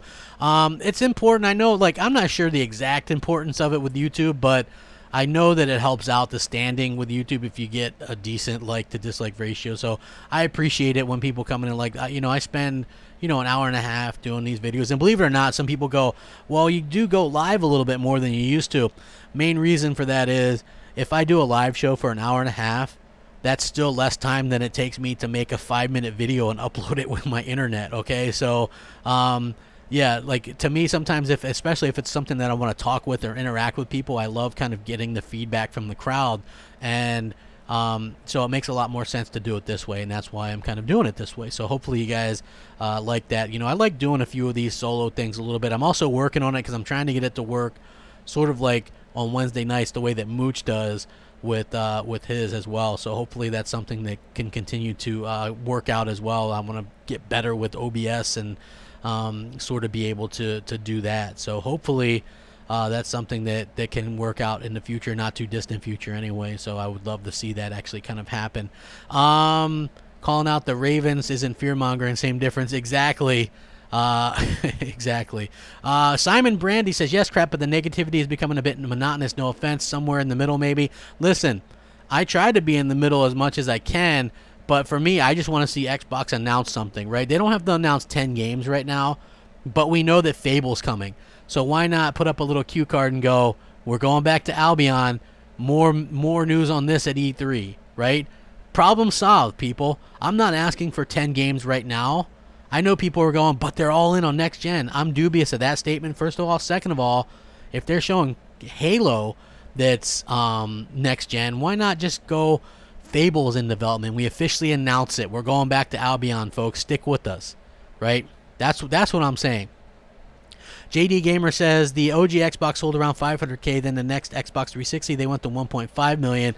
That was great growth. With the X1, they simply never supported Japanese developers and had no content. Well, yeah, they didn't have any content because they stopped making content to begin with. Let's see. General Thad Ape says, got the new Switch last night, plus a bunch of games. So many cool exclusives. Let's see. Next doc says, Crapgamer, be a consumer first, a fan second. These billion-dollar companies do not give a crap about us. Listen, trillion-dollar company in Microsoft's point, right? Like, they're a trillion-dollar company. Think about that. $1 trillion. That's an incredibly large amount of money.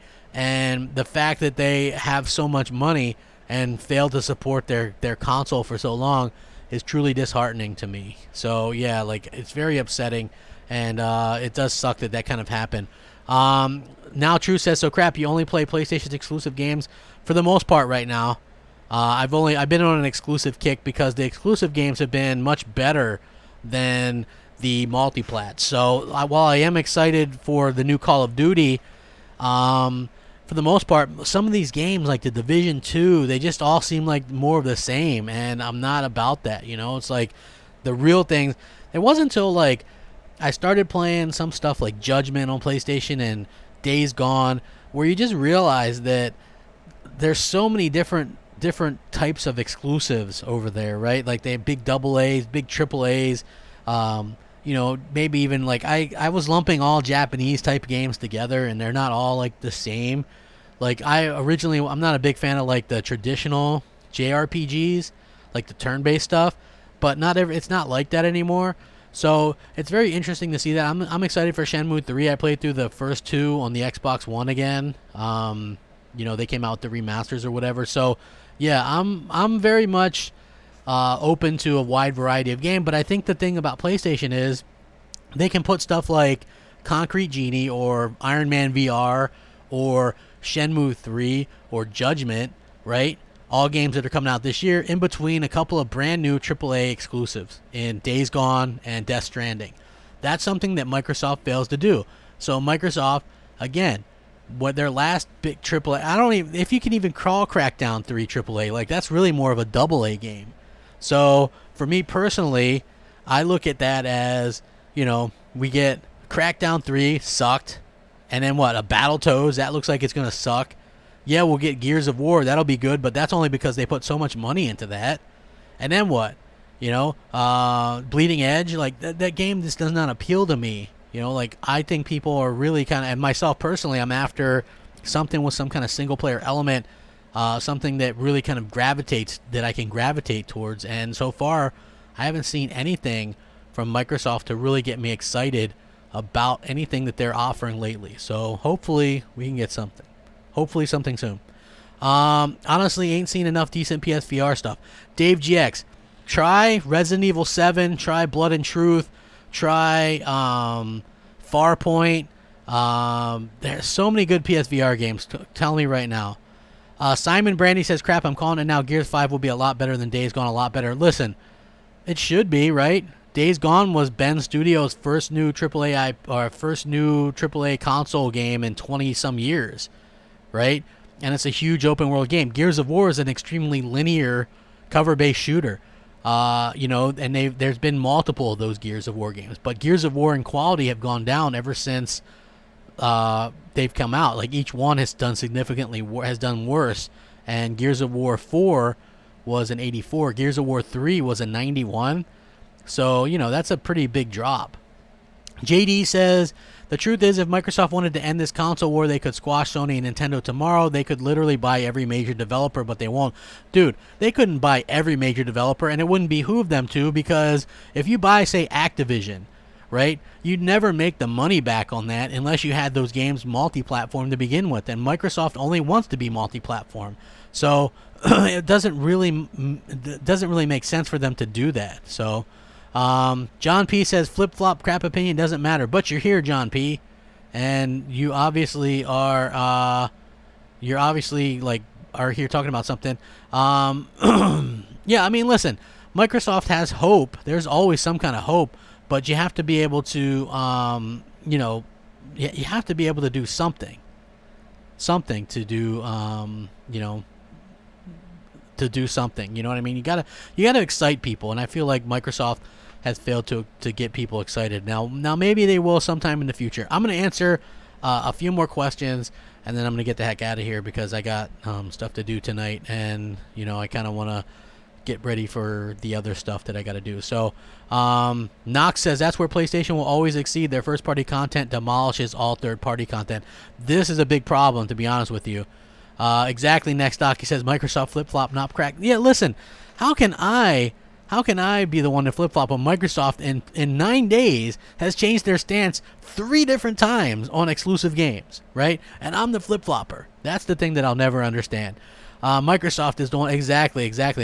Listen, there's no real good leadership at Microsoft. Like, I get it. Phil is new to this, but he's been there for 5 years. At some point, we have to kind of look at this and look at things and go, well, maybe Phil is part of the problem, right? That's just what I'm going to say to it. You know what I mean? That's just what I got to say to that. For as far as I can tell, Microsoft can do much better, and hopefully they can do much better sooner rather than later, because they've done kind of a piss poor job lately. He just said that people buy consoles based on their exclusives, so which is it? If they have the content, why wouldn't people buy the console? Who's going to have the content, though? Are you for sure telling me that you trust Microsoft to put out great content, right? Like great must-have game of the year type content.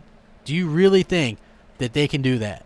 Like, that's my question to gamers. Do you trust Microsoft to put out AAA content that blows people away? Like, I'm not sure that I think that they can do that, to be honest with you. So we'll have to see how that works. I believe it or not, I don't believe it. So, we'll see how it turns out for them. I'm just not sure that it's something that they can do. The main reason is, even though they have these new studios, the studios are doing the same stuff that they were already doing before. So In Exile is going to do more Wasteland. Compulsion Games going to do more stuff like We Happy Few or whatever. Undead Labs is going to do more State of Decay. So to me, that's nothing significant. There's a few teams there that might have a chance to do something. The Initiative, a brand new studio, they have a chance to do something special. Playground Games with Fable could do something special. Maybe Ninja Theory, but it seems like they're just doing AA games. And then you have a situation where, who the hell, Obsidian. But Obsidian is busy with Outer Worlds. So yeah, Outer Worlds 2 might be exclusive, but who cares? Who cares? That's what I'm saying. Like, who really cares about that? The sad part to me is seeing people talk up a game like Gears of War Pop. Okay? Like, seeing hardcore Xbox fans be reduced to talking up a stupid mobile game with Gears of War. They like dumbed down and casualized Gears of War. Like, out of all the different things they could have used, Gears of War Pop, I actually see people on my timeline talk about this. So, yeah, that's disappointing. That's super disappointing. Why are console players still playing for Xbox Live? I don't know. I have no idea. Hey, please hit the like button. We're closing in on 200 likes. I would appreciate it. Are you excited about any new title at Gamescom? New titles? I don't know about new titles, but some of the ones that I got an extended look at I thought was cool. It takes 11 years to make games, apparently. Yeah, I think that's funny. Come on, crap, who's talking up Gears Pop? Not having that. Listen, Simon, go on my timeline, and I'm not calling out anybody in particular. Everybody's like, Gears Pop is great with great achievements. It's so fun. Yay, Microsoft. Right? I don't understand it either.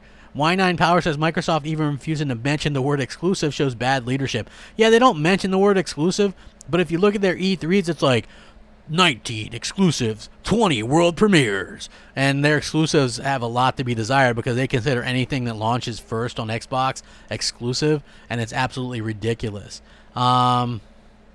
Lone Star says, after listening to Randall Thor on Next Gen's channel, he admitted Phil isn't making games for the hardcore fans. It's obvious the direction they're going, and it's not for us remaining Xbox hardcore fans. Of course it's not for us. I have an email from Phil Spencer from last year, right, where Phil Spencer goes, I'm always going to be at a disconnect with the hardcore gamers who just want exclusives, right? He says because he wants his games everywhere. So, yeah. It's just, it's just one of those things that sucks. JD Gamer says, yes, I trust them. Their record says they can. Award-winning Ori, Halo, award-winning Gears, award-winning Forza, award-winning Ninja Theory has produced award-winning games like an Obsidian. Listen, when was the last award-winning Halo or Gears games, man? Those games haven't been award-winning in a long time. Forza Motorsport is on the downward turn. Forza Horizon is good, but I'm not sure that, they're going to do anything spectacular. And Obsidian, their last, I guess, award-winning game, when was that? Was that Fallout New Vegas? That was a different IP. So we'll have to see. David Nutt says, hey, Crap, it's good to hear you talk sense. I was a huge Xbox fan until I got fed up of waiting till next E3 every year. I feel Phil just always plays nice to the competition. Agree 100%. That's exactly what he talks about. Wait until our next event. Primitive Meat says, just wait till XO. No, seriously, hope they bring it and not just hype up the next show. I hope so. Sergio says, completely agree with you, Crap. Hardcore gamers all excited about Gears Pop is ridiculous. We might just buy Microsoft new cell phone next generation. Agree. Microsoft will do Sega and go third party. They'll still support their console. That's the way they'll get around things. But, yeah, they're not going to do anything, anything spectacular. We're closing in on 200 likes. If you guys would be so kind as to like it. 7 away. Ram Noodles says Gears Pop is a knockoff of other mobile games. People are trying to hype 6-year-old gameplay. I agree. Gears Pop is on Android, Holomoco. So, yeah, absolutely. You guys have been great. I'm going to be on Crossfire tonight at 7 p.m. Eastern. Please like this video. Share it out. I got to get going. Rohit says, if you were head of Xbox for one day, what 3 changes would I do first? I would say I would pull off Gears, Forza, and Halo off of PC. I would make specific Gears and Forza and Halo games for PC, no crossplay there. I would make mobile games specifically for mobile, sort of like Gears Pop, but other stuff like Run, Master Chief Run, or whatever. And then I would do, like I said, I would just start talking. I would have some studios announce some games, man. Get people excited about the platform. JD Gamer says, Sony has to prove to me that they won't launch with just remasters and indies. Both of them will have to convince me to buy their consoles at launch. I think Sony has very little to prove than most people, though, because they literally just kill it every generation with great exclusives. They might not all be there at first, but they're going to be there. And I do feel like they're going to have a ton of them there soon. So Simon Brandy says, get rid of Phil maybe. I would, but that's just me. Like, if they don't announce something at XO, I would definitely just say, hey, it's time for Phil to go. So with that being said, please like the video, share it out, subscribe if you haven't already. I've got to get going. I will catch you guys later. Have a fantastic day. Rack 'em up. Be nice to each other. Game on.